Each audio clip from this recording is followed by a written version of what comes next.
Matapos ang kontrobersyal na hiwalayan nila ni Dominic Roque, tila handa na muli si Bea Alonzo na buksan ang kanyang puso sa isang bagong pag-ibig. Sa isang viral na post kamakailan, napansin ng mga fans ang kakaibang glow at ngiti ni Bea habang may kasamang misteryosong lalaki sa kanyang larawan. Nagdulot ito ng samut-saring espekulasyon sa maraming netizens. Matatanda ang naging mainit ang usapin ng huling relasyon ni Bea at marami ang nag-abang sa kanyang mga susunod hakbang matapos ang kanilang paghihiwalay. Hindi lingid sa kaalaman ng marami na matagal nang hiwalay si Bea sa kanyang ex-boyfriend at fiancé na si Dominic Roque. Noong Pebrero pa kinumpirma ni Bea at Dominic ang kanilang hiwalayan. At makalipas lamang ang ilang buwan nang namataan naman si Dominic na kahalikan ng aktres na si Sue Ramirez. Marami nga ang naintriga sa tunay na estado ni Dominic at Sue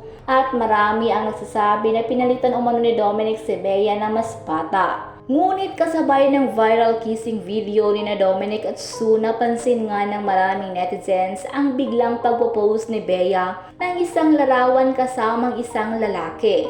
Sa larawan kitang-kita ang pagiging sweet at saya ni Bea kasama ang bagong lalaki. Marami ang nagtanong sa comment section kung siya na nga ba ang bagong pag-ibig ni Bea. Ang lalaking kasama ni Bea ay isang non-showbiz guy na nagangalang Joseph Forrest. Samantala, marami naman ang nagtataka kung bakit ngayon lang nirepost ni Bea ang nasabing larawan nila ng lalaki.